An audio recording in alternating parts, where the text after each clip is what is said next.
gonna make it like literally right away, and I'm gonna upload it like right away. Kitty, there's food on my lap. So I had mentioned that Mark hadn't talked to the kids since he left. Still hasn't. It's been 2 weeks. He talked to him on Joey's birthday, but I had to say something first. And he might have talked to him one other time for a brief moment, again, because I called him. I haven't spoken on it very much because I, again, have tried not to do this thing where I'm talking poorly on him in general and whatever, but this has been a revolving cycle. We got here and it was fine and we were talking all the time and he was talking to the kids all the time and it was kind of like a TDY, right? Like, because that happens all the time. That happened all the time before. He was gone all the time before. And so he would call every day when he was gone, and so and then it was, I started noticing that it was just always me calling him, and I was like, I don't have the time to constantly have to do this, because I was working and getting a job and getting a place, and I had the kids, and I was exhausted, and so I started being like, you have to call me, like, you're gonna have to start putting, like, doing this stuff, because I have enough on my plate, and I want the kids to talk to you, and I want that to happen, but, like, I'm really, like, I need one thing off my plate from everything else that I'm doing. And at some point between, like, September, October, he went, like, 6 weeks without talking to them at all. Me and him had talked a couple times during that time because we were going through the divorce process and money stuff and whatever. But then I had to blow up at him and was like, you're not calling the kids. And it was, you don't tell me when. These are the times that are good for us. Let me know in advance and I will always make sure they're available. He calls for a week and it's fine, and then the cycle starts back over. I stop putting in the effort because I already have 7 million things on my plate. He knows where I stand on this, and like the time that I've set aside to say, like, these are times that you can call, just give me advance notice so I make sure that it happens, and if I forget, just remind me. Like, I'm literally taking care of our 4 children by myself and working.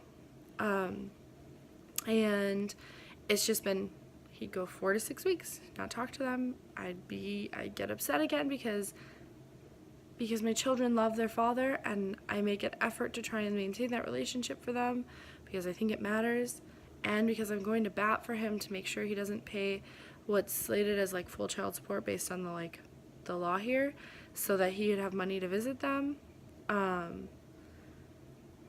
Cycles start back over every single time, and so in January it was, when I get back to my next duty station, it'll be different, because right now it's just hard because I'm moving. It'll be different when I get there. It'll be different when I get there. It'll be different when I get there. The time zones will be easier. It'll be different. He came. He visited. He left. It's been 2 weeks. It's not different. This is life. I get very, very upset because I'm working really hard to maintain a positive image for the kids of him, but when he's not calling, it doesn't help. And maybe I'm wrong, and maybe somebody will call me out on it. I don't think it's my job to constantly be texting and calling him and being like, when are you going to call the kids? When are you going to call the kids? When are you going to make time for the kids? When are you going to talk to the kids? So I don't do it anymore because I have enough on my plate. And he knows what times are available. We wrote up an agreement in February that said that he would call these days, but it was on him to make the time, to tell me what time he could call. I told him when we were home, so he would know to work in those hours. We made a deal for how often he would visit. We made all this, and it's all written down, but it's not happening, and I'm frustrated, and I am hurt because I keep believing him that he's gonna do things differently for the kids, and even though I don't want to be married to him anymore, like, I still want to raise these kids with him because we made them together and they love their father, and he drives me absolutely nuts as a person, but I have to deal with him for the rest of my life, and that's fine because I only have to deal with him in this area, which is a huge area, and I get that, and I'm willing to do it for them. but there's no effort being made on the other end. So maybe I'm oversharing. Again, maybe I shouldn't be talking about it, but I'm frustrated. And maybe he'll spontaneously see this video and it'll hold him accountable without me having to be the one to get distraught, calling him, and then be the bad guy because I've reached my point where I go off. Because I won't say I don't. I go off. I get upset. I get asked when he's going to call. When is he going to visit? I'm the one dealing with it every day, and I can't give them answers, and that sucks. There's no consistency for them. And I'm trying, and I keep fighting, and I keep becoming the bitch. Like, I keep becoming the bad guy because I get to the point where I lose my shit about it. And so maybe I'm not doing it anymore. I'm not doing it to him anymore. Maybe he'll watch this and that'll just be it. He'll hold himself accountable. Maybe somebody in his family is going to watch this and hold him accountable to put in some effort here. Because it's frustrating for me.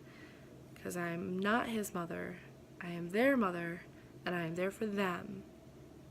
And so I am frustrated. Today I'm frustrated because it's been 2 weeks and we went another day that he was supposed to call and he didn't. And I never imagined it being like this. I imagined us being able to find a way to be friends and work it out, and it's just not happening. And they are too little for us to try and work our shit out by not communicating at all. They're too little for that. So I'm frustrated, and I'm posting this, and it's happening. Because you guys gotta see the shit that I deal with. And I'm sick of holding it in. Because then I get to the point. If you've seen that thing where it's like, nobody goes like from 0 to 60, you just didn't notice they were sitting at 59 for so long? Yeah, that's me constantly about this. Kind of always at 59 when, like, every week that goes by, I get closer and closer to 59. And once I hit 60, I typically lose my shit. And I don't want to do that anymore. So I'm sharing it, and I'm letting it off my chest. It's frustrating. I'm doing the best I can. But, so that's the big deal there. And I look exhausted. These giant bags in my eyes. I am very tired.